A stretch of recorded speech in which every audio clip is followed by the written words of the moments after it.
Hey, Foot Clan, we have a great show prepared for you today. The football season is almost here, but I want to remind you about the Ultimate Draft Kit. You can go to ultimatedraftkit.com and check it out right now. It is trusted. It is accurate. So accurate, in fact, that we are the only site with multiple experts in the top 10 draft rankings, including a number 3 overall finish. You get your 2018 scoring projections. You get your sleepers, breakouts, busts, and values. But here's what's great about the Ultimate Draft Kit. It is updated all the time. Every bit of news that comes out. Corey Coleman gets shipped off to Buffalo. We're going to let you know all of the fantasy implications right away in the Ultimate Draft Kit. Get yours at ultimatedraftkit.com. This is Christian Kirk with the Arizona Cardinals, and you're listening to the Fantasy Footballers Podcast.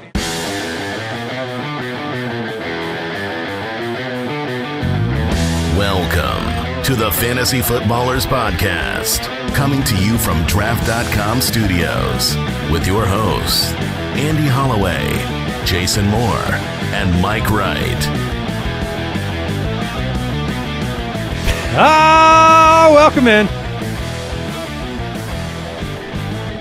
What a wonderful day it is. What a wonderful day in the neighborhood. What a world. You know what? I still enjoy doing this podcast with you both. That makes one of us. Yeah, speak for yourself. Even 578 podcasts in, I still enjoy your company. I'm here for the people. All right, I turn around. I love you guys. Welcome in Monday, August 6th, 2018, the Fantasy Footballers Podcast. Andy, Mike, Jason. And, of course, there's Brooks just hanging out. Of course. Oh, yeah. How you doing, Judge? Excellent. Did you enjoy your time in the limelight on our tour? Getting a chance to come out in front of the Foot Clan and declare a verdict? Oh, yeah. It's nice. Did I ever tell you I was really surprised how you ruled? Like, yeah, incorrectly. I think it was because Jason's argument just got so statistically deep that we all got lost, and you must have just gone with Mike. AKA and the abs. Boring. AKA it is correct. There's Exhibit A through D from Mike's. That's right. Oh, man. I brought evidence. Jason's just over here. Numbers, business. I believe Exhibit D was overruled. So we have the NFC North. We're breaking it down on the show today, everything that's gone on in the offseason, the fantasy implications, how we're projecting the players on those teams. It's going to be fun. Follow us on Twitter at the FFBallers. And I want to remind people, go follow us, or shall I say subscribe, on YouTube, youtube.com/thefantasyfootballers. You can not only see the show with your eyeballs, but you'll be, if you click the little bell, you'll be notified whenever we do like a surprise live stream. You got to go ring our bell. Ring our bell. That's the new phrase for YouTube until YouTube. Ring our bell. Ring our bell. Oh, goodness. Hey, guess what? The Listener League submissions are over. It's done. What? It's finished. And I want to say this. Oh, my goodness. Y'all came out and delivered some crazy great applications for the Listener League. So in advance, if you don't make it, but you submitted an amazing one, trust that we've seen it. We love it. And there's only so much room. But some really, really cool stuff out there, and we'll be making those final selections probably over the course of this week. We'll be locking those down. And then, Jason, you can begin your quest for a third consecutive Listener League title. Oh, the three-peat. Oh, it's made all the sweeter because it's a 14-team league. Yeah, it is now. We expanded last year because we wanted to fit a couple more listeners in. That way there's more people to lose to you. Yeah, I like it. Quick question of the day, guys. Do you have any takeaways from the unofficial depth charts that are starting to walk through Twitter, I guess? I mean, people are sharing these depth charts and talking about them. One of the surprises from the weekend, Eric Decker was listed ahead of Kenny Britt right after being signed. Some other highlights. Kenyon Drake and Frank Gore listed as co-starters in the Dolphins' initial depth chart. Danny Amendola listed as a starter on the Dolphins' depth chart. There's been a lot of Mike Gesicki hype. Gesicki. I love Michael Keith. Carlos Hyde listed as the first-team running back. Vance McDonald listed as the starter. Ryan Grant listed as the starter in Indianapolis. What's your biggest takeaway? I would say the Dolphins wide receivers are the biggest takeaway because there is, with Jarvis Landry gone, there will be fantasy points to be had there. And there's been a question early in the offseason. Is it Albert Wilson? Is it Danny Amendola? Who's going to step into that role? It is clear from everything in camp that Danny Amendola has been the guy manning the slot. Not only was Amendola listed as the starting slot receiver, but Albert Wilson was listed basically as a backup outside wide receiver. So bizarre. It is a little bizarre because that's not his. But this is why that is surprising. Not his strength, because he was a slot wide receiver for Kansas City. I think Albert Wilson's very good, and I was hoping he would really get an opportunity here with the Dolphins, and that's why the signing of Danny Amendola was head-scratching. From what I can see, Albert Wilson is listed as the backup slot wide receiver behind Danny Amendola. He's not listed on the outside wide receivers. So where I saw him, Stills and Parker with Carew and Grant on the outside, and then it's Amendola with Albert Wilson as the number 2 in the slot as of today. When I saw it, Wilson was listed behind Stills on the outside. But these are unofficial, and we're just trying to scrape what we can from the very, very few nuggets of information the NFL is willing to trickle out. But Amendola is very interesting. And to stick with the Dolphins, the fact that Kenyon Drake and Frank Gore are listed as co-starters, I know the Kenyon Drake people, the truthers out there saying, nah, but Kenyon Drake, I got lots of, but can Frank Gore do this? And then they would show me a GIF of a Kenyon Drake highlight. Doesn't matter. And it doesn't matter. Doesn't matter. If they want to use a full running back by committee, do recall when Jay Ajayi was traded. Yes.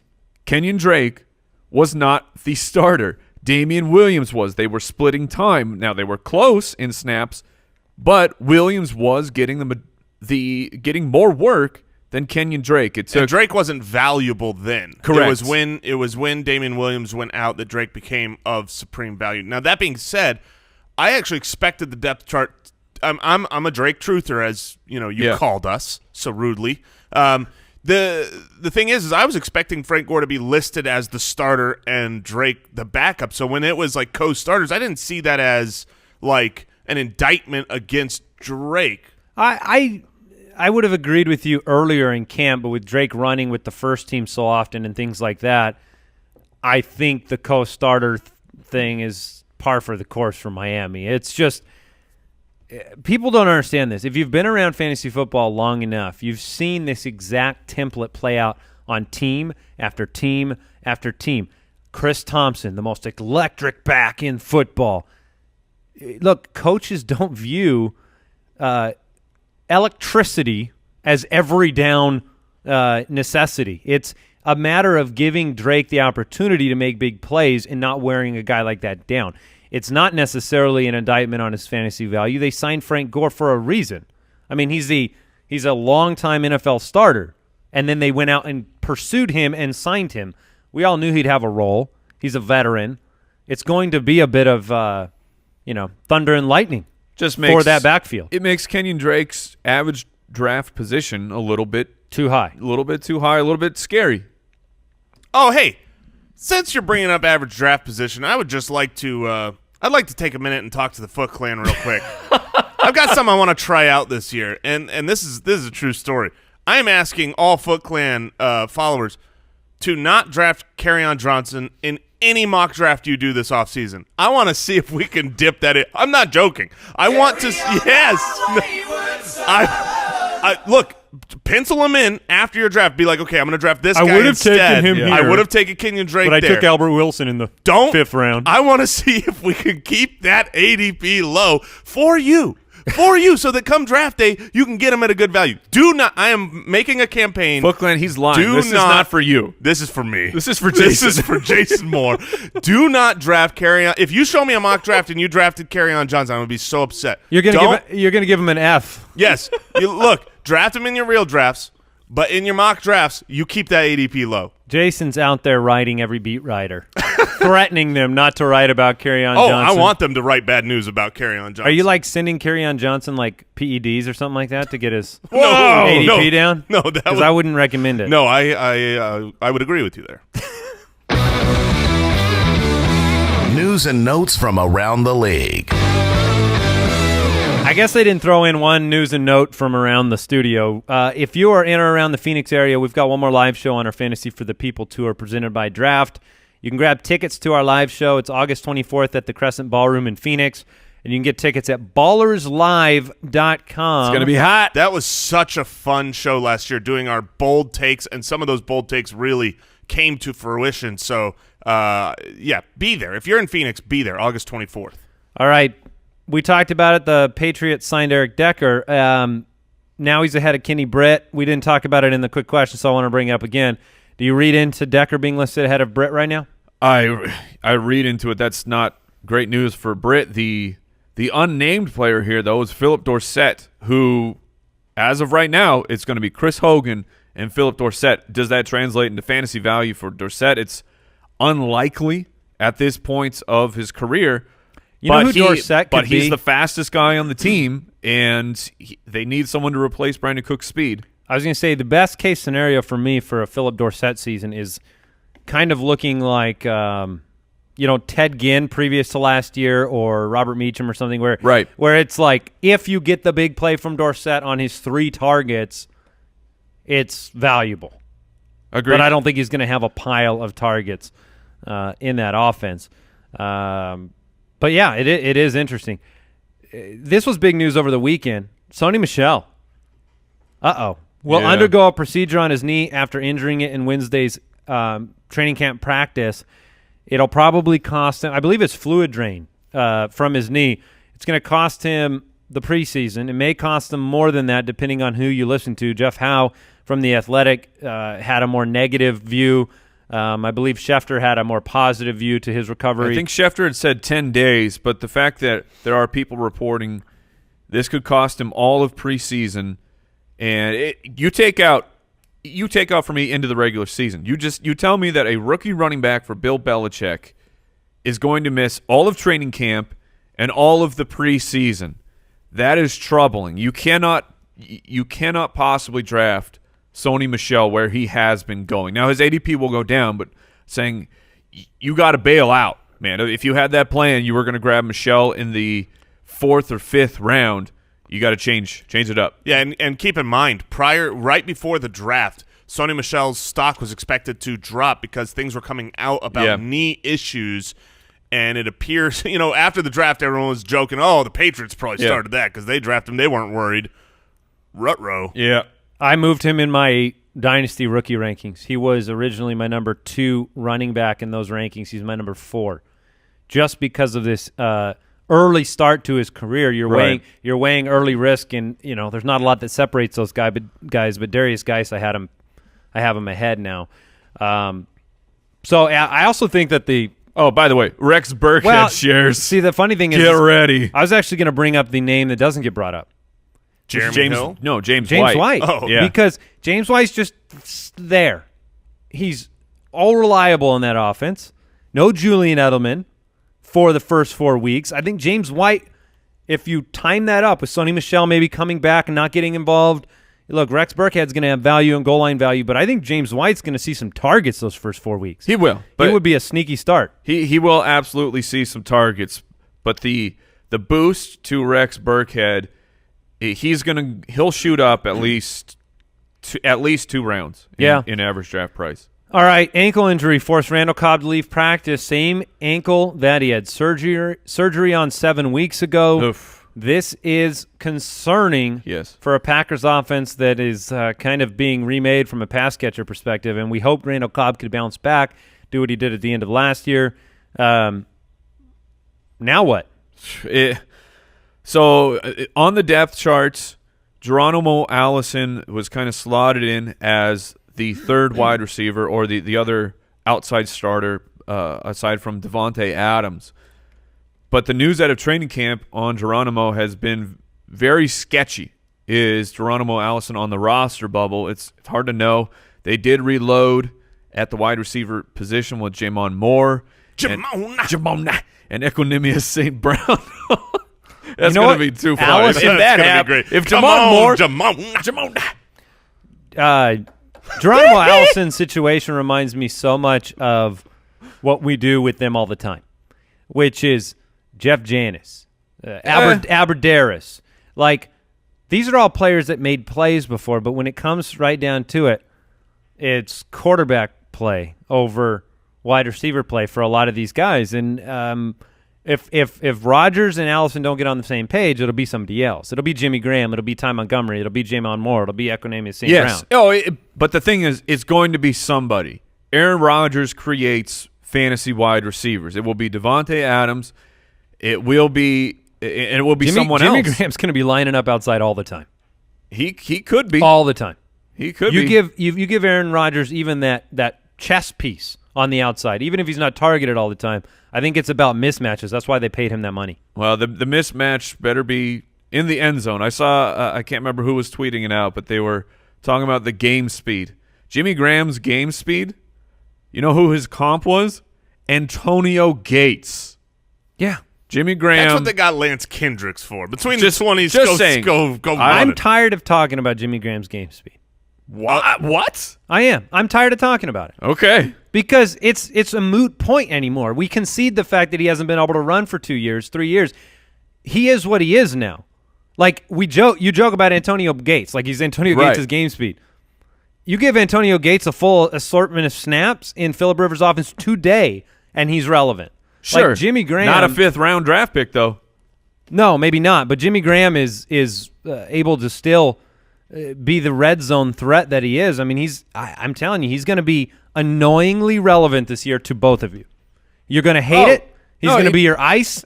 And then he's going to get thawed out by all these injuries and lack of talent around him. They paid him so much money. They did and pay he's him. going to be accidentally relevant. He will not be accidentally relevant. I'm just saying he will be relevant in games where he scores a touchdown. Corey Coleman was traded. The writing was on the wall here for a while. Man, a first round wide receiver for the Browns. I'm sure they had to have gotten something pretty good. I believe they got a third. Oh, wait, this just no a four. Wait, no, it's a fit. Wait, it's a 7th round pick. But back. surely that's next year. Nope. Wait, it's the 2020 draft. They got. They just gave him away. They just said, "I don't want you." So they got a 7th round pick in 2020 from the Buffalo Bills for Corey Coleman in the defense of the Browns. Now they're off the hook for his contract. The Bills inherit all of that. So if you were going to cut Coleman, there's going to be dead money.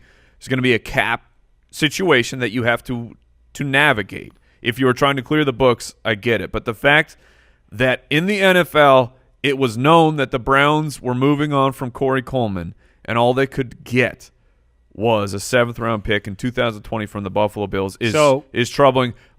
Good work by the Bills. I think this is an absolute worthwhile low-risk investment by them. It's also good for Corey Coleman. Now, I'm not saying it's great because I think he goes to definitely another good for poor Corey Coleman. situation where you don't have a locked and loaded starting quarterback that you know is going to be good. And it's not a team that you expect to pass a lot. But he is now the wide receiver 2 with the chance to be the wide receiver 1 for his franchise, whereas he had been completely buried behind Jarvis Landry, behind Josh Gordon, behind Duke Johnson, possibly behind Antonio Callaway this year. Yes. Right. And I think Callaway's a big part of this trade. I think Gordon and Callaway, you should feel good about both of their situations because of this trade.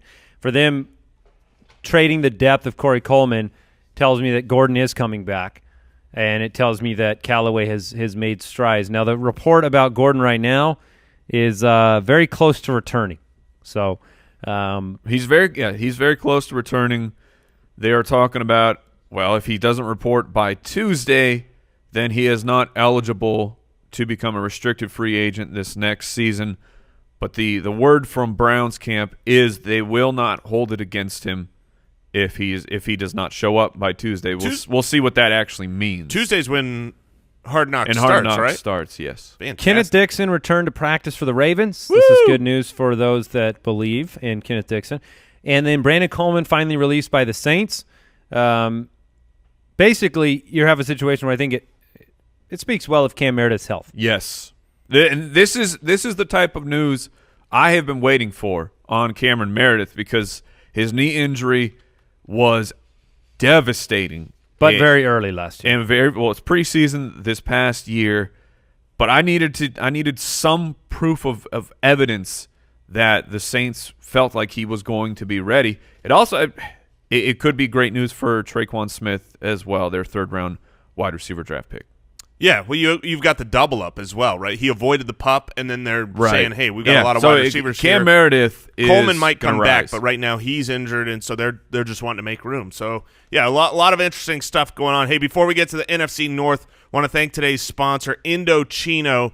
Every man out there needs a good suit, for whether it's your job to wear a suit every day or whether you just, hey, look, everyone's gone to a wedding, everyone's gone to special events, and you need to have a good suit. I can tell you honestly, my Indochino suit is the best fitting suit I've ever had by a very wide margin because it is a custom tailored suit for me. It's built for your body. It's the largest custom apparel company. There's a huge selection of different materials and jackets and fabrics. It's very easy. You choose the suit you want, you submit your measurements, place your order, and it's there for you in 3 weeks or less. You can shop online at Indochino.com or visit any of their North American showrooms. And this week, our listeners get any premium Indochino suit for just $379 at Indochino.com when you enter Footballers at checkout. That's over 50% off the regular price for premium made-to-measure suit, and shipping is free. Again, Indochino.com, promo code Footballers, for just $379, free shipping any of those suits. It's a great deal.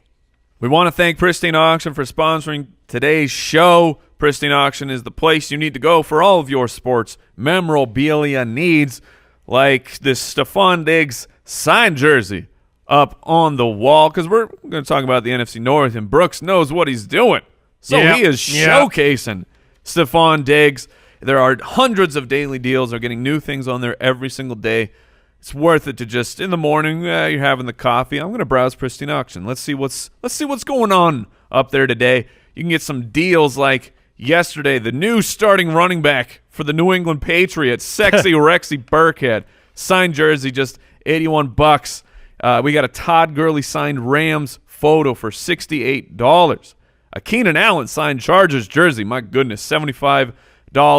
There's deals, there's steals. Make it happen over at Pristine Auction. You can make a completely free account. It's always free to bid. You only pay if you win. PRISTINE auction.com. When you make that account, let them know that the Fantasy Footballers sent you. Let's get divisional. I was doing my own steals and deals this weekend in our Dynasty League. You were, man. You were doing work. I did not have advance notice of Sonny Michel's health situation, but I did trade or Randall Cobbs, you freaking fantasy reaper. But I did trade Sonny Michel and Randall Cobb mere hours before news broke on them. Fortunately, I was uncomfortable about Sonny Michel's knee situation. Like in a Dynasty League, I still desperately want him, right? But as a player that's trying to win a back-to-back title this year, I was worried about him contributing in year one. Landed myself some John Ross, some Isaiah Crowell, and a first-round pick for Sonny Michel. It's a pretty good haul for a player that's never played a snap. And is currently injured. Yeah, I feel real good about that. Let's kick off this NFC North breakdown. Vikings. All right, the Vikings, 13-3 last season. The Case Keenum experiment, it panned out. He came out the forced experiment? Yes. Sometimes you perform experiments you don't want to, and then they work out. Necessity, mother of all invention. Right. He got paid from it too. I mean, good for great you. Great opportunity Keenum. for Case. Kirk Cousins walks into a new team. It's a rarity when a top tier quarterback gets an opportunity to walk into a 13-3 franchise with established pieces and maybe the best wide receiver core in football with Stephon Diggs and Adam Thielen. Now he's got the weight on his shoulders. Kirk Cousins has, I guess you could argue two things. You could say he's got the easiest situation, right? Great offensive line situation, great opportunity with the wideouts. But he also has the weight of a lot of fantasy value on his shoulders. He has to support Dalvin Cook and Diggs and Thielen and Rudolph and company. What do you guys think of Cousins this year? What are the range of outcomes? Let's start there and then move on. Yeah, I guess the offensive line would be the thing that yes, isn't the best situation. Bring that up. Yeah, it's everything else around him. Yeah, last year their offensive line outperformed what the expectation was. This year, it's subpar, but I think some people have it ranked a little too low. For when it comes to Kirk Cousins, you've got to ask yourself if you actually believe in the ADP of everyone else that's currently going for the Vikings, right? Because you've got basically a top 10 guy in Dalvin Cook. You've got 2 top 15 wide receivers in Adam Thielen and Stefon Diggs. You have a top 8 tight end in Kyle Rudolph. If all of those things were to come true, then Kirk Cousins is 100% locked and loaded as a top 5, maybe the second. Yes. He's in the top 3 at quarterback. I really like Kirk Cousins this year because of those aforementioned weapons. But I also worry, look, the defense is really good. They're solid. They might not need to be running up scores a lot. And so is it realistic? Are we overestimating the Vikings offense this year based on them outproducing expectations last season? That's kind of my overall worry, especially with huge changes. I mean, when you change quarterback, that's large. But when you change offensive coordinator, that is also a big thing. And now you've done both. With a defensive-minded head coach, all those changes have me a little bit worried that we're overestimating the Vikings offense. I think you have to see both sides of the coin as a fantasy owner when you look at the Vikings. And that's the narrative if you need to write something negative about the Viking situation. The positive is obviously all the weapons and tools. Look, it's going to be an efficiency-based offense anyway. I mean, if their defense is good, it's not going to take very much for Cousins to be relevant. If the defense is good. I want the defense to be good. And, John DeFilippo coming in, somebody that I think we all believe in. I feel a great deal of confidence that Stefon Diggs and Adam Thielen will support Kirk Cousins' fantasy value. I 100% agree. Kirk Cousins, 3 straight years, over 4,000 yards. His accuracy is fantastic. He has one of the better deep balls in the league. Over the past 3 years, he's averaging, a completion percentage of 65%. He's an upgrade. He's an upgrade over Case Keenum, and Case Keenum was, he at least supported the weapons, and I think that Cousins is better so that he can support himself. Well, I think football. Minnesota Vikings fans, and even though Case Keenum performed well, you were still, cross fingers behind your back every week when Keenum went out there saying, is this the week that the wheels are going to fall off? Is he simply managing an offense versus being an asset to the offense? Right now, Kirk Cousins, we have him at, Jason, you have him the highest. I have him at 5. Yeah, you have him at 5. Yeah. Mike at 8. I have him at 9. He's our consensus 6, however, tied with Matthew Stafford. And I actually view him and Matthew Stafford in a similar vein, in terms of talent, in terms of ability, and fantasy performance. I would imagine those two guys are pretty darn close this season. Yeah, they could be. Shifting it over to Dalvin Cook. Yeah, let's talk Dalvin. So through the first 3 games, we have a really, really small sample of Dalvin Cook because he tore his ACL in the 4th game, which his 4th game he was already dominating, 13 for 66 before he went down. But before that, he was averaging over 20 attempts a game. He was averaging over 4 targets a game. How are you guys feeling about Dalvin Cook? Like I said, very, very small sample size. Latavius Murray, the guy they had brought in, they thought was going to be the starter, was still not healthy, was still not ready to be fully implemented into the offense. But Dalvin Cook, meanwhile, is going top of the 2nd round. Jason, are you comfortable taking Dalvin Cook as possibly as your running back 1? Yeah, I am confident. I'm very confident because it's not. Yes, you have a very small sample size in the NFL. But he was also, he came in supposed to be that. It's not like, a Jordan Howard guy, 4th-round pick that comes in and, oh, man, he was really surprising. Dalvin Cook, the only bad thing about Dalvin Cook's history outside of this current injury is his combine. Like, his combine was a little low, and people were like, oh, maybe this superstar collegiate running back is not going to be great in the NFL, and then he lights it on fire. And, yes, Latavius Murray was his not – combine, he lit that on fire and said, yes, this is dumb. He let that fire in a dumpster. But the thing is a lot's being made – Latavius Murray wasn't healthy, so maybe he's going to eat in. But Yeah, Jerick McKinnon is gone, and Jerick McKinnon got a lot of work, a lot of passing work. Latavius Murray showed nothing last year that was special. He was functional as a running back. And then what I like is, John DeFilippo has come out and said he doesn't look like he's hesitating at all in practice. He's going to get reps in the preseason. He's been dominating in pass protection, something that, he's going to fill that role at a minimum on third down of what Jerick McKinnon was going to do. And then I think he's going to split on first and second down. That's the worst case scenario. If he's splitting time, I think the only worry that we have as fantasy owners is, hey, does he get the ball in the red zone? Does he get goal line. Does he get it inside the 5-yard line? Goal line is everything. If Dalvin Cook ends up sharing carries at the goal line for a player you're spending you're a top 13 pick in fantasy football, that would be a really big bummer. Yeah. So, I think it could be a little bit of a ramp up for Cook's fantasy value during the season. Do you agree with that? I don't. From a rep perspective, you expect him to get the same level of work in week 1 that you'd see him get in week 10, week 12? I do. Yeah. From what has come out of camp is, he's fully back. He's electric. Well, Latavius is still taking third downs right now. Man, it's interesting. I think that Dalvin Cook does carry a little bit more risk. Even though I'm with Jason, I'm very confident in Dalvin Cook. He definitely carries a little bit more risk. Kyle Rudolph, Andy, where do you got Kyle Rudolph ranked? That's a great question. Andy's the one we need to worry about here. Kyle Rudolph is fine, guys. Kyle Rudolph is fine. I don't have anything against Kyle Rudolph. I just want tight ends with upside. I got him at 11. All right, Jason, where do you got him? I have him at 4. I've got him behind. Slight difference. What? At 4? He's got him ahead of Greg Olsen, ahead of Evan Ingram, ahead of Trey Burton, ahead of Jimmy Graham, ahead of Delaney Walker.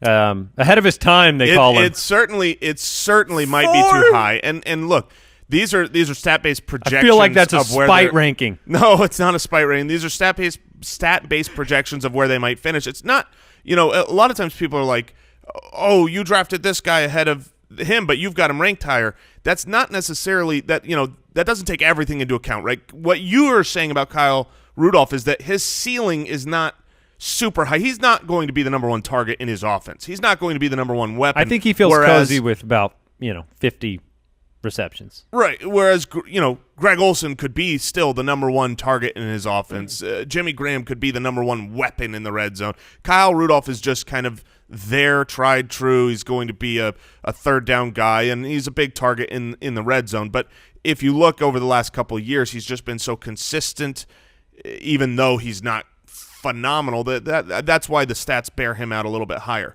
And I'm going to piggyback on that before we talk about the Lions, Jason, because you brought up a good point, and I do want to point that out. It's funny to, make a joke about you having Kyle Rudolph at 4, but there's nothing funny about that. But here's the truth. In our dynasty league, in our league of record, 3-keeper league, I had the number 1 pick in that draft. It was going to be probably Zeke, even though I have Kamara ranked higher. Right. Trade value in our league, Zeke has significantly higher trade value. Ultimately, at number 1, I said, you know what? In a league like this, I actually wanted Saquon Barkley. I traded down to 3 to get Saquon Barkley or potentially get Saquon Barkley because of the league you're in. This is why the Ultimate Draft Kit is not just a cheat sheet. This is why the Ultimate Draft Kit is not just a rankings sheet. It does come with cheat sheets. It does come with those, but that's what I'm trying to say is like you're supposed to take those. This is what we try to prescribe here at the Fantasy Footballers is a holistic approach where you take the news, the information, the rankings, the consensus, and then you mix in, a couple scoops of your league scoring and your keeper rules and the people you play against and the way that they trade and the biases of your league and wherever you're based, and who they're going to draft. And that all has to go into the way that you factor the value of a player, right? Certainly. And so Jason, for instance, may draft a team with a bunch of high upside guys. And then Kyle Rudolph at 4 looks a lot more attractive as a baseline tight end week to week, as opposed to going with somebody that has a little bit more flash. Jordan Reed. Yeah. Right. Exactly. That's those are the polar opposite of type of players. So it's important that you evaluate everything in the context of your league. Lions. Now, Jason and Mike, can you grab us a straitjacket for a second? And I'll give you a minute to to tie Jason up. Well, I think for Jason's sake, we should start with the starting. From here on, it's he who shall not be named. No, we're going to talk about the starting running back, LeGarrette Blount. Yes, we are. I mean, Not 18 Voldemort. touchdowns a couple years ago, guys. Signed this offseason. LeGarrette, am I right? LeGarrette Blount is going to eat on that goal line. Oh, man. Well, LeGarrette Blount, let's talk about him legitimately, though. Sure. He has a history with Matt Patricia going back to New England. That has to be, one of the significant reasons why they brought him in there. There's a stabilizing nature to having LeGarrette Blount there, a more durable running back, somebody that lets you ease in, carry on Voldemort. And Theo Riddick is there, who's been one of the most consistent pass-catching running backs in the game. Amir Abdullah's still there too, isn't he? Yeah, he's somewhere. He's. I think he has a different When job. will Amir Abdullah be Corey Coleman? I feel like that's coming soon. Very soon. Unless they want to commit him to special teams and let him be their kick returner, punt returner, that would be a role I would give Amir Abdullah right out of the gate. Yeah, but for LeGarrette Blount, in all seriousness, despite the hype that Carry-On is getting coming out of training camp, I still expect LeGarrette Blount to be the starting running back for at least a couple weeks. You know what this looks like to me? I hadn't thought about this before. Chris Johnson in Arizona and David Johnson. Right. Where the incumbent still gets work, but eventually the talent overcomes. Well, the talent overcame 2 injuries in the case of David Johnson. It wasn't until Chris Johnson and I can't even recall the other running back who was in front of David that season, and he went down. That's how David Johnson got Andre his job. Ellington. Thank you, Ellington, yes, and Andre Ellington. But I think Carry-On will take over. I think the talent will win out, but it's not going to be week 1. So that's where it's tough for me in fantasy drafts to spend that 6th round pick on Carry-On Johnson, knowing I'm going to be holding him on my bench for I don't know how long.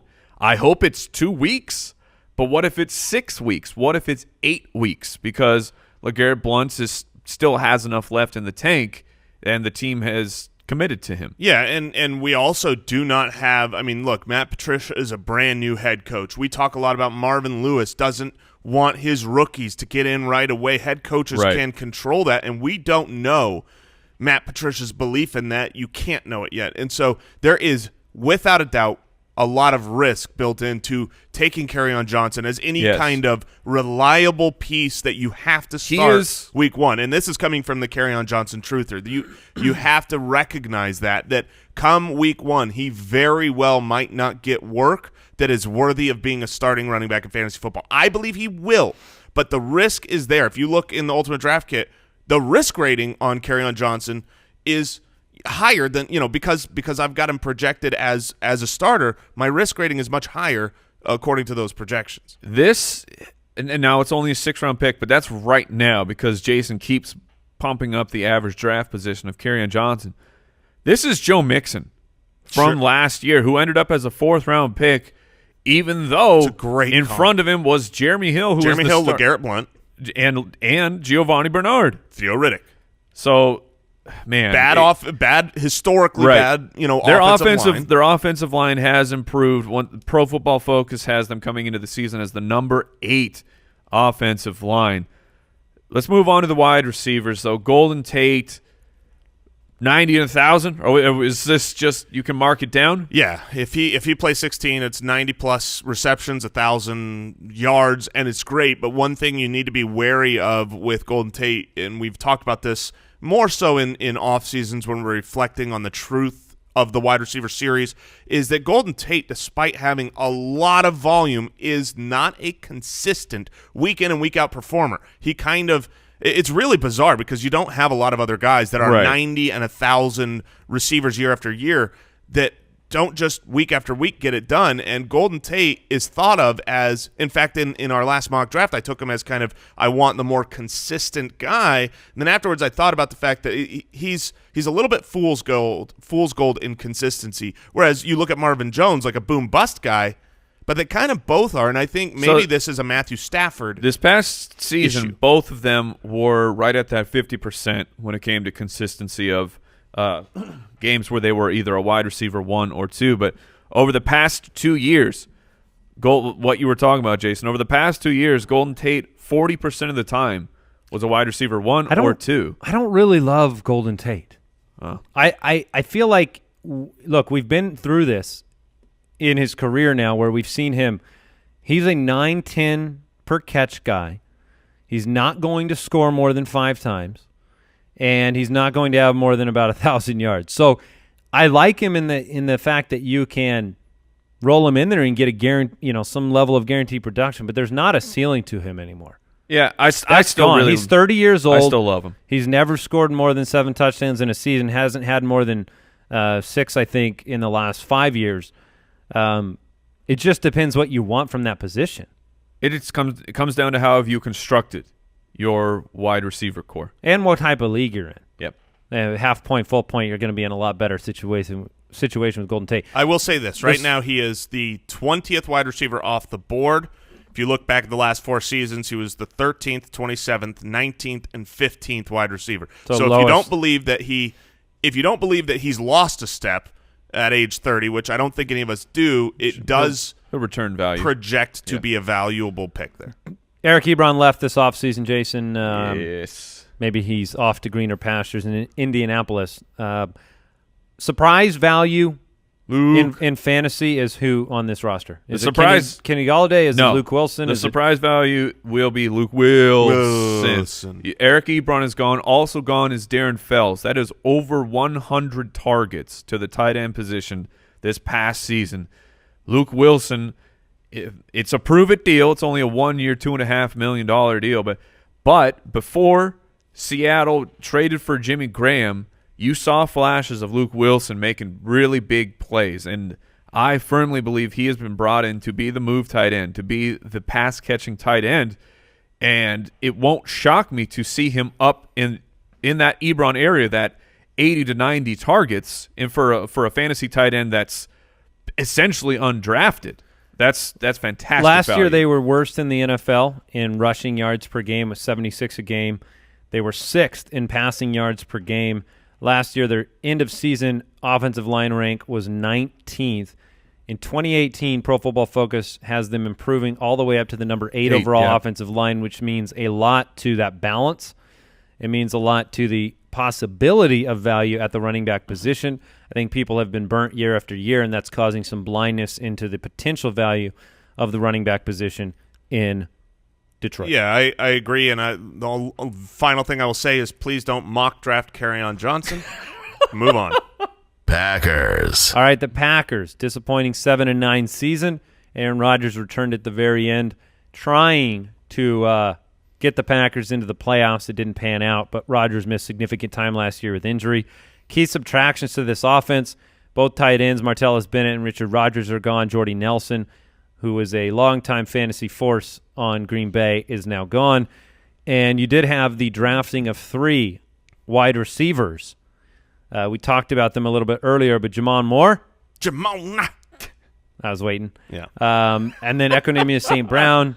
Marquez Valdes-Scantling is also in consideration there. And then Jimmy Graham was brought in, 3-year, $30 million deal. We've, I think, talked enough about Jimmy Graham on previous episodes. I'd like to focus ourselves elsewhere, if possible. And let's talk about the running back situation, which I know we've discussed that as well. But last year they were 17th in the league in rushing yards per game, 25th in passing yards per game. Look, Aaron Rodgers wasn't behind the helm. There was no captain of the ship last year, and you saw the disintegration of their offensive ability. No, there was a lieutenant. Manning, lieutenant was calling the shot. Corporal. And Brett Hundley, and it did not. No, and he's gone too. It did not turn out for Green Bay. But at the wide receiver position, or I'm sorry, where are we starting? Running You back? can start wherever you want, Mike. The running backs is it's a great place to start off because we have such differing opinions. So I'll let Jason come in here with his defense of last year's starter. Okay, so last year's starter, Ty Montgomery, when all three people were healthy, he was a top 5 running back, just like Dalvin Cook, extraordinarily small sample size. He would be different than Dalvin Cook in the sense that Dalvin Cook was a superstar in college. You knew what you were getting. They drafted him to be that. None of those things are true about Ty Montgomery. That's why he is a big risk, along with the fact that the other 2 rookies, who both played well when given their opportunities last season, who are running backs, were drafted to be running backs, are there. When I look at the breakdown, here's how I see it. I see Ty Montgomery as the clear – I know Aaron Jones had a good college production in passing, but he's not as good as Ty Montgomery when it comes to the pass-catching role. So I think he is clearly at least the pass-catching running back, which if I'm looking at the Packers offense with Aaron Rodgers at the helm, that's the piece that I want, is the one that's going to be catching the passes, the touchdown passes from Aaron Rodgers. When it comes to the decision between Jamal Williams and Aaron Jones, I know, Mike, you're on the Aaron Jones side. Yes. I am firmly on the Jamal Williams side because, look, when Jamal Williams got the opportunity last year, he was really good. I mean, you look at his stretch, he had weeks. He was very good for fantasy. For fantasy, yes. Well, that's what, what I care about. Is the head coach playing fantasy football now? No, but, I mean, He's you're not good, going to make decisions based on that. You're good at fantasy by putting up good stats by getting volume in the game. So, I mean, he had a three weeks in a row where he was the 2nd running back, the 7th, and the 5th running back, and that comes after 2 of the 3 weeks before that in the top 24. So my point is, with Aaron Jones suspended the first 2 games, who's going to be the main primary running back on the ground? Clearly, it's going to be Jamal Williams. It has to be. For those first 2 games, yes. For the first 2, yeah, for the first He gets the opportunity to prove it first. I don't think anybody argues that, but he to me, Jason, what you're saying is he was good for fantasy when he had the opportunity to do it, but he wasn't great from a metric perspective. So I think Green Bay, look, he gets a chance to prove it, but he didn't prove it. Like, he's not going to win the job in those 2 weeks. You don't think that I think with Aaron Rodgers there, because when he was playing, it was mostly without Aaron Rodgers. When Jamal Williams was starting, that Jamal Williams will be more effective as a running back when Aaron Rodgers. I don't think it's any guarantee. guarantee. I don't think there's any guarantee that he will be. Sure, but I guess my point is when we're taking a look at the draft season, you're saying who you're going to take the shot on. Probability odds, they go first to Jamal Williams to actually get the opportunity. There is a chance that Jamal Williams does good, and then Aaron Jones just doesn't even get the opportunity. You have to, if you believe in Aaron Jones, you have to not only believe that he'll be good, but that also he'll get the opportunity after a couple weeks in. I would just handicap that percentage chance of Jamal Williams doing that to Aaron Jones at like under 5%. Oh, that's hot. Get bodied. Yeah, That's not that I don't think Jamal Williams is okay, but he's made to be an RB2 on a roster. That's how I feel about Jamal Aaron Williams. Jones was dominant. He was efficient. Our good friend of the show, JJ Zacharyson, he loves Aaron Jones as well as I do, and very small sample for Aaron Jones when he was the lead guy.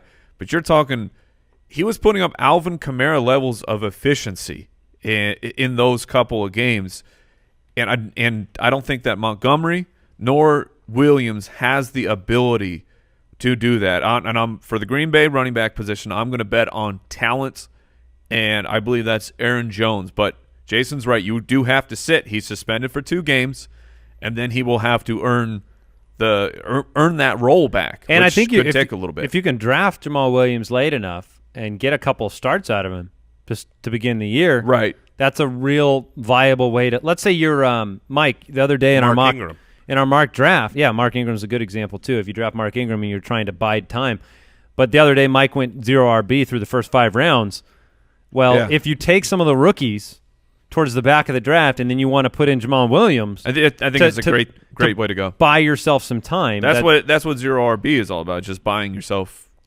So the offensive wide receiver that you would take a shot on is who? I'll take Devontae Adams. Please. Well, outside of Devontae. Well, let's start with Devontae Adams. Just how high do you have Devontae Adams this season? Do we all have him as a 1? Is that correct? Sure. As wide receiver 1? Yeah, he's a magnet for the end zone. Yeah, yes. I've got him as my wide receiver 9. Okay, so top 10 wide receiver. Yeah, Jason has him at 9. Mike and I have him at 6 right now. So yeah, I'm very bullish on Devontae Adams moving into it. That's just a math equation with Aaron Rodgers. Yeah, number 1 wide receiver plus Aaron Rodgers equals number 1 equals fantasy. Yeah. So let's move it on. If you're going to take a shot. It was Geronimo for all offseason for me. It was going to be Geronimo Allison.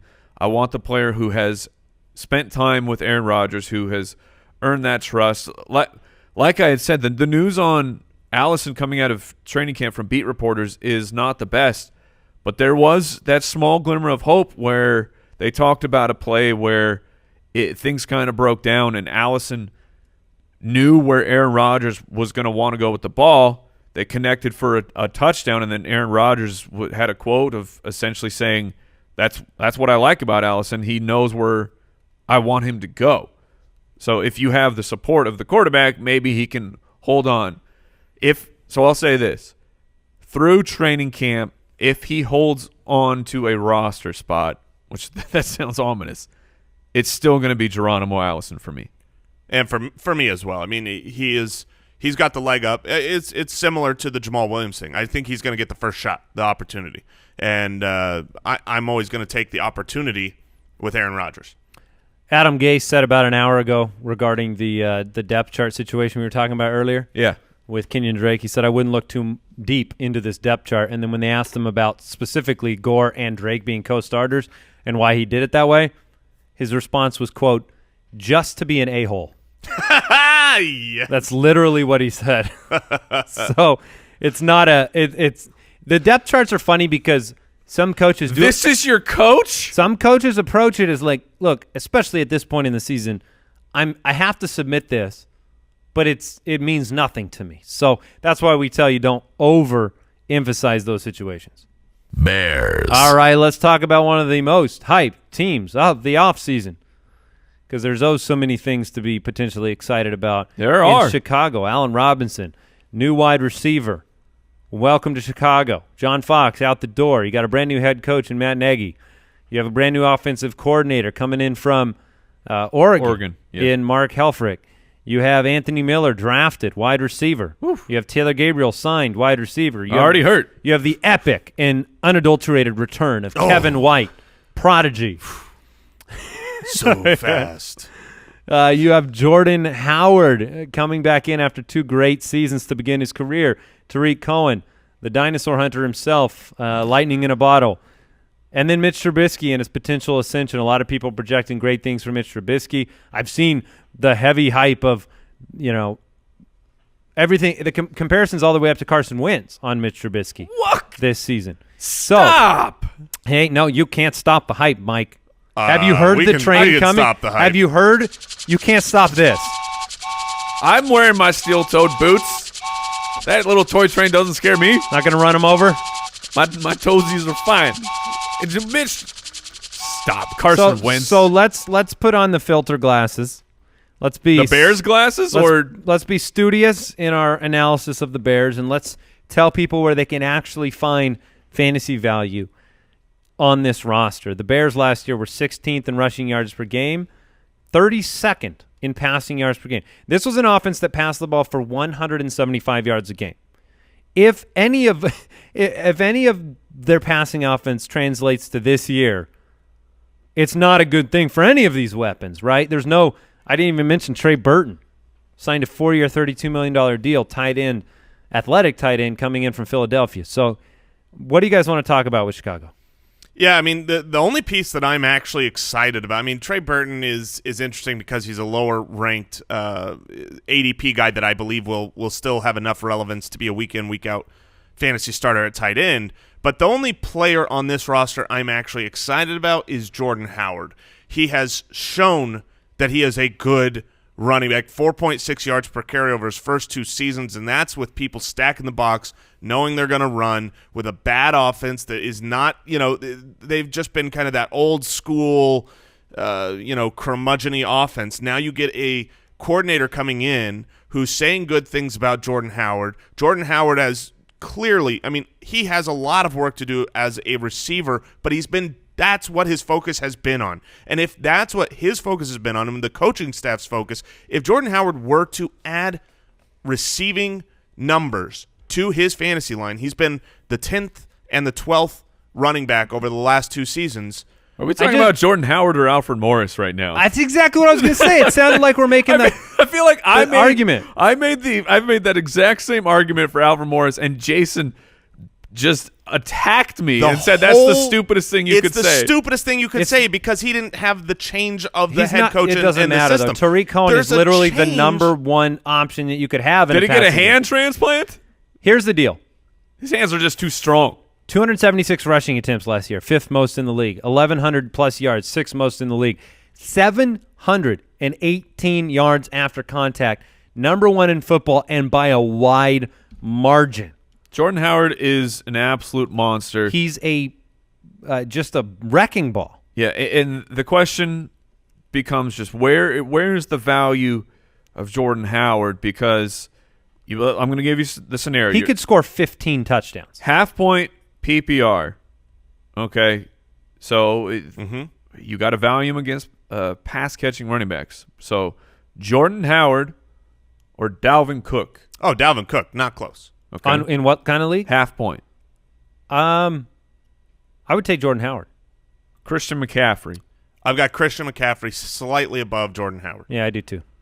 I mean, right now, this is what I'm saying about Jordan Howard is he's got an opportunity to add that. But I'm not projecting that he's got it. I've got him with 27 receptions this season. So I'm not projecting that step forward. But my point is, without that, without those chops, without that involvement, I've got him as the 15th best running back. He's being drafted, I believe, right there or maybe a spot or two behind the 15th running back. But he has – I'm not drafting him at his ceiling. That's my point. Upside. This team ran the 31st most, as we like to say. Yes, the 31st best They amount. were the second – they ran the second fewest plays in the entire NFL. This wasn't like last year, okay, we just didn't pass the ball right. 32nd in the league in passing yards per game. They ran the 16th most rushing plays in the league. They were middle of the road despite that.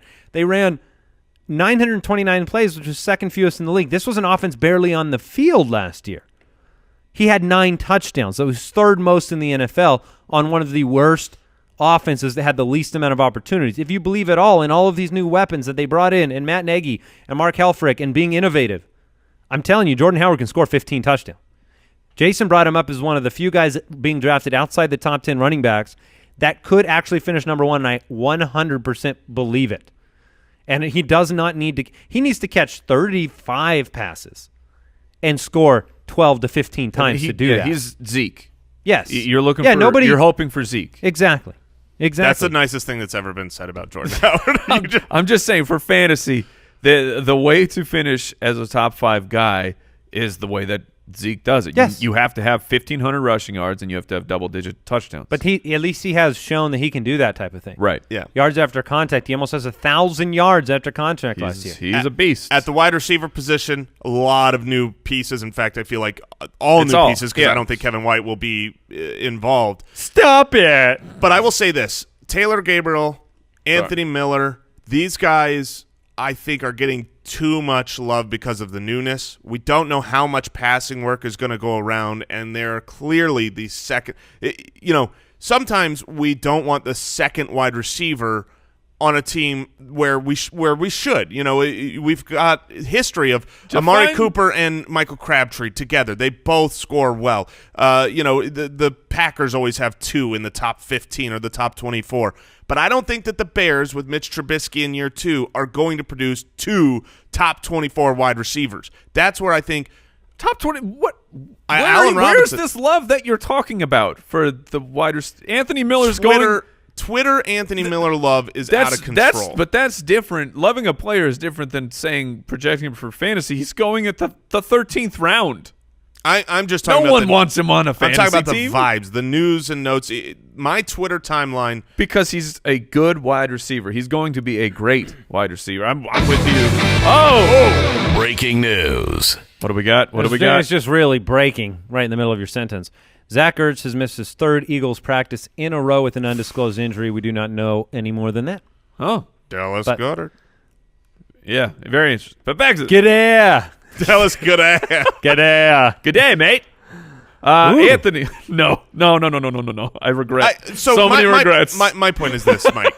I'm not saying he's being drafted as a top 24 wide receiver. I am saying that when you draft him, that's the hope, is that maybe this is a guy that can finish there. And I'm saying he can't. In the 13th round, your hope is that a guy is just on your bench. He can make your starting roster a week my or 13th round, every single pick I'm making in my 13th round, I'm trying to swing for an upside guy. And so I'm saying I'm not drafting Anthony Miller. But you guys are free to disagree. All right. In a redraft league? Yeah. I see how people are valuing him differently, but let's talk about Allen Robinson, because he is the one I believe who is not being discussed right now. Fantasy Football Calculator has wide receiver Allen Robinson going at the back of the 4th round. He is going behind Golden Tate, Josh Gordon, Juju Smith-Schuster, Demaryius Thomas, and Amari Cooper. Now, some of those just don't know what to do with him. Some of those names I would take ahead of Allen Robinson. Some of those names I for sure would not. Allen Robinson he's many months removed from fantasy dominance. I mean, he had the monstrous year with Bortles, then he had an okay year, then he was injured, then he was traded to a team that literally passes the ball. Free agent. Signed. What did I say? Traded. Oh, okay. Apologies. Now he joins a team, a new team, new quarterback, off an injury. There's just a lot of question marks, so I think people are hesitant because the range of outcomes on Robinson are everywhere from, okay, he's back, he's great, but how great, all the way to he's hesitant off the injury. They have other weapons. They're not going to use him as much. His targets go down. I think that's the hesitancy. People just haven't seen anything in Chicago yet, so there's, you've seen everything you need to see about Golden Tate. You know exactly what you're getting if he's being drafted around Allen Robinson, and I think that's why people are delaying. Yeah, and I understand that, but at the top of the 5th round or the end of the 4th round, I think that's a spectacular pick. It was a couple years ago, but it was 1,400 yards and 14 touchdowns. And that was with the bad version of Blake Bortles before he became Blake the Snake. So this season, I got a snake, man. He was paid to be the wide receiver 1. He is the wide receiver 1 for this team. A head coach from the Andy Reid tree that I think will have significant improvement to the offense. Allen Robinson, I don't think people should be scared to draft him where he is going. I'm not going to reach for him, but where he is going, don't be afraid to draft him. Where he's going, I would completely agree with that. I mean, you mentioned the names, Juju, Josh Gordon, Golden Tate, Brandon Cooks, Jarvis Landry. Not one of those guys is locked and loaded into the wide receiver 1 position. There's not one of those guys I just named is going to be the one for their team, whereas Allen Robinson, you can be sure of that. Fair enough. All right. We are going to extend this podcast just a little bit longer. We had the chance to, Jason had the chance to talk to Cardinals rookie wide receiver Christian Kirk a couple weeks ago, and we're going to share that interview with you right now. You talking to me? Christian, so true story, coming into the NFL draft, we pre-rank, we're analysts, we analyze everybody. You were my number 2 wide receiver. Apologies, you're not number 1, but you were still my number 2 going into the draft. Josh Rosen was my number 2, kind of tied with Sam Darnold. We're from Arizona, and I was freaking out through the draft when the pair came together. Yeah. How has it been like working with Rosen so far? Is there a chemistry coming there, or are you working more with Bradford? Where have you been working so far in the offseason? It's been really good, and we've been able to take a lot of snaps together. Josh has been taking a lot of reps, and we've had a previous relationship, so we kind of picked up where we left off from, at least in high school and whatnot. So we've been working out a lot in LA. Me and Josh have in the offseason, but also too through OTAs and minicamp, been able to get a lot of reps with Sam, and I think that's going to pick up throughout the training, throughout training camp. So I'm excited to just just, keep going and developing with those guys and get ready for the season. Now, you also have a previous relationship with Ricky Seals-Jones. Is that correct? So how's he's kind of one of those sleeper guys for fantasy. Showed a lot in a few games last year. Does he look more involved in the offense this year? Or is there any insight there? Yeah, I definitely think he's going to have a breakout year. I think a lot of people were able to see what he's able to do last season. He showed some signs in some games last year, and I think he's only just going to go up from there. And I think Coach McCoy is going to really utilize him because he's a mismatch. Not a lot of DBs can cover him, and then he's too fast for some linebackers. So it should be really fun to see what he does this year. All right, how smart is McCoy on a scale of 1 to 10? It's like a 10. Oh, all right. That guy's so crazy football smart. He's one of the smartest coaches I've been around. So it's been really fun to be able to learn from him and being able to learn that offense because it's so dynamic. We do so many different things, and it's just going to set me up, for the future as well. Okay, so 2 questions for you about that offense and how you're going to hit the ground running this year. One is there's a huge question of who's the number 2 wide receiver. Obviously, Larry is locked and loaded, but you've got new free agent Bryce Butler. You've got J.J. Nelson. You've got Chad Williams. Who is going to be that number 2? Well, I can't really say anything now because, we have training camp. We got to go out there and compete. So we're all competing for it. But it's not we're all against each other because we all want to see each other succeed. And so we're going to go out in training camp, and whoever makes, the most plays and goes out there and shows consistently that they can be that number 2 guy, then is going to get that job. So obviously that's, my goal in mind, and, I'm going to go out there and chase it every day. And so I guess the second question then following that up, in college you were more out of the slot than the outside, and there's a lot of questions. Are you going to go outside? I know you believe you can go outside. Where do you want to be? Where do you think you are best on the field? Well, I think I'm best inside and outside. I played outside all of OTAs and minicamp, and so just being able to get comfortable out there and just kind of, getting familiar with that position. And it's not like I can't do it. It's not like I haven't done it before. And I had a lot of success doing it in minicamp and OTA. So the slot's nothing new for me. So just being able to, master, playing outside, it just makes myself more, dynamic. Awesome. Final question. Win total for the Arizona Cardinals this year. What you got? Yeah. So hopefully we make the playoffs. That's the goal in mind. We're making the playoffs, and we're just going to take it step by step.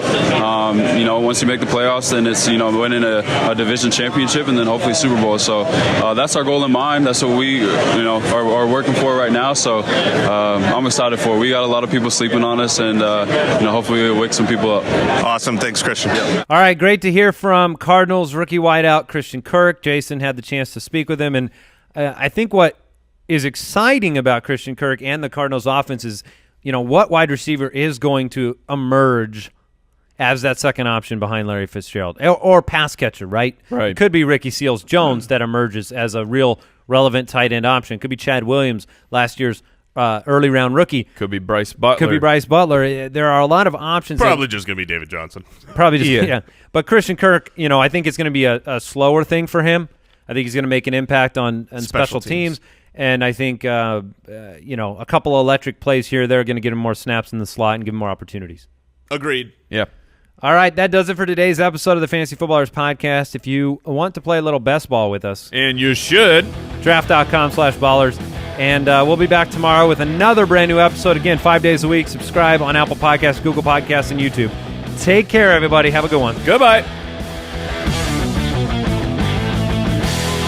Thank you for listening to another episode of the Fantasy Footballers Podcast. Join our fantasy football community on jointhefoot.com and follow us on Twitter @TheFFBallers.